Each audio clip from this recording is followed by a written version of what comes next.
আসসালামু আলাইকুম ইমরান। আপনারা এই পিকচারে যেটা দেখতে পাচ্ছেন এটি হচ্ছে সাফরান এরিয়াল 2D ইঞ্জিনের fuel pump and metering unit. তো এই ফুয়েল পাম্প মিটারিং ইউনিটটি এখান থেকে খুলে ফেলা হয়েছে। তো এখানে দেখতে পাচ্ছেন অনেক মার্কিং করা হচ্ছে যাতে পরবর্তীতে নতুন fuel pump and metering unit ইনস্টলেশনের সময় কিছু সুবিধা পাওয়া যায়। বিভিন্ন মার্কিং করা আছে যেখানে আমাদের বিভিন্ন ওরিং ইউজ করা হয়, সেই আইটেম নাম্বারটা লেখা আছে যাতে আমাদের ইনস্টলেশনের সময় কোনো এক্সট্রা ঝামেলা না হয় এবং কুইকলি আমরা ফাইন্ড আউট করতে পারি। এখানে আসলে ফুয়েল অয়েল হিট এক্সচেঞ্জারের একটা ব্যাপার থাকে, তো সবগুলাই খোলা হয়েছে এবং প্রত্যেকটা পারফেক্টলি সিল করা হয়েছে যাতে কোনো ফরেন পার্টিকেলস ভিতরে ইনহল না হতে পারে। এখন দেখতে পাচ্ছেন যেটা এইটা হচ্ছে মূলত আমাদের fuel pump and metering unit. তো দেখতে পাচ্ছেন এর সাথে ফুয়েল ফিল্টারের একটি অংশ আছে, ফিল্টার ক্লক ইন্ডিকেটর আছে যেটা থেকে সিগন্যাল যায় আপনার ককপিটে। ফিল্টার ক্লক হয়ে গেলে সেটার সিগন্যাল পাওয়া যায়। আরও দেখতে পাচ্ছেন যে এর সাথে একটা পাম্প আছে নিচে, পাম্প যেটা ফুয়েলকে পাম্প করে ইঞ্জিনে প্রোভাইড করে। আরও কিছু কানেকশন আছে যেটা বিভিন্ন কাজে ইউজ হয়ে থাকে আর কি। এটা টোটালি মনে করেন যে একটা ফুয়েল পাম্প, ইঞ্জিনের ফুয়েল পাম্প এবং কন্ট্রোল রয়েছে যে ফুয়েল সাপ্লাই হবে, কতটুকু ফুয়েল সাপ্লাই হবে সেটা কন্ট্রোল ইউনিট ভালভ যেটা আছে সেটাও এখানে ইন্টিগ্রেটেড আছে এই পাম্পের সাথে। এই জন্য এটাকে বলা হয় fuel pump and metering unit. So আমরা অলরেডি ইনস্টল করেছি, এখন একটু আমরা পারফরমেন্স দেখব। তো আমরা কিছুক্ষণ ইঞ্জিন আইডল রান আপ দিব, দেন আস্তে একটু হোভারিংয়ের দিকে যাব, দেখব আমাদের ফুয়েল সিস্টেম পারফেক্টলি কাজ করছে কিনা। ইঞ্জিন স্টার্ট শুরু হয়ে গেছে, সিকুয়েন্স শুরু হয়েছে, আস্তে আস্তে এখন স্টার্ট হচ্ছে। I hope everything is okay.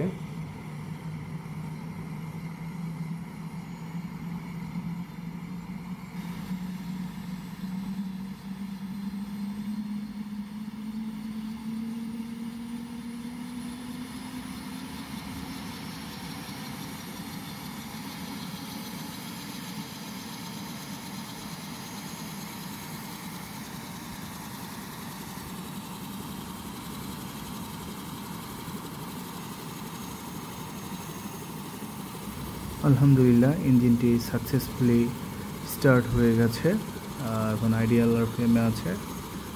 So কিছুক্ষণ চলবে এবং আমরা অবজারভেশনে রাখবো কোনো অ্যাবনর্মালিটিস আছে কিনা।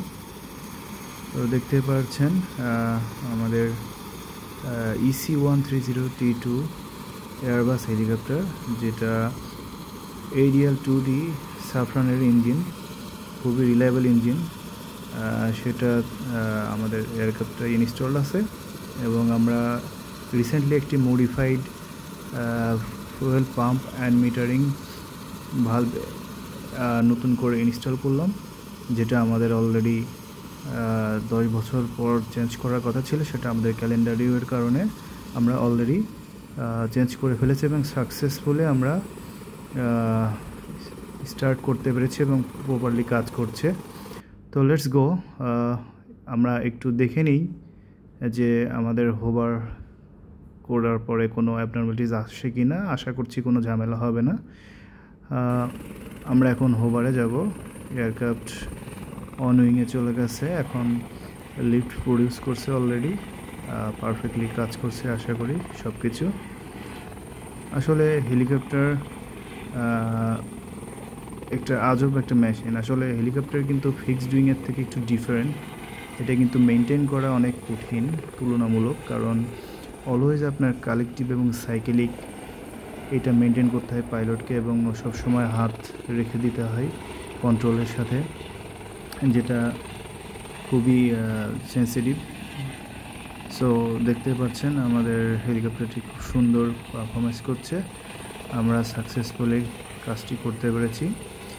এর সাথে বলে রাখি, এর সাথে আমরা আর একটা কাজ করেছি, সেটা হচ্ছে কালেকটিভ যে আমাদের পাইলট টুইস্ট গ্রিপ আছে, সেখানে micro switch improvement micro switch আসছে, সেটাও আমরা অলরেডি ইনস্টল করেছি। এবং দুইটা কাজ একসাথে করার পরে আমরা গ্রাউন্ড রান এবং হোভারিং করতেছি এবং পারফরমেন্স চেক করছি যে কোনো অ্যাবনর্মালিটিস আছে কিনা, এবং সাকসেসফুলি এটা ভালোভাবেই কাজ করছে।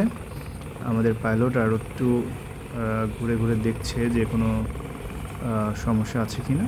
সো কিছুক্ষণ হোভার হবে, তারপরে ল্যান্ড হবে। দেন আমরা আবার একটু চেক দেবো যে সব ঠিক আছে কিনা, কোনো লিকেজ আছে কিনা, স্যাটিসফাইড কিনা আমরা। তো দেখতেই পাচ্ছেন আসলে একটা মেজর 2টা কাজ হয়েছে, সেটা আমরা অলরেডি পারফেক্টলি ডান করেছি। তো আরেকটা ব্যাপার, যেই আমরা যে ফুয়েল পাম্পটা লাগিয়েছি সেটা কিন্তু কন্ট্রোল হয় কালেকটিভের সাথে, যেটা ফেডেক আছে। ফেডেক ফুললি অটোমেটিক্যালি কন্ট্রোল করে যে আপনার কালেকটিভ উঁচু করলে কতটুকু ফুয়েল লাগবে। আপনি যত উপরে উঠতে যাবেন আপনার টর্ক বেশি লাগবে, সেটার উপর ডিপেন্ড করে ফেডেক অটোমেটিক্যালি এই ফুয়েল কতটুকু লাগবে ফুয়েল পাম্পকে সিগন্যাল দেয়, সেই অনুযায়ী ভালভটা ওপেন হয় এবং সেই পরিমাণ ফুয়েল সাপ্লাই দেয় ইঞ্জিনে। তো সাকসেসফুলি আমরা করতে পেরেছি। ধন্যবাদ সবাইকে আমার ভিডিওটি দেখার জন্য, এবং আমি ছোট ছোট করে কিছু ভিডিও সামনে আরও আপলোড করব। আশা করছি সামনে আরও আমাদের কিছু বড় বড় কাজ আছে, মেনটেন্যান্স আছে, সেই সম্পর্কে আপনাদের কিছু ইনফরমেশান দেব।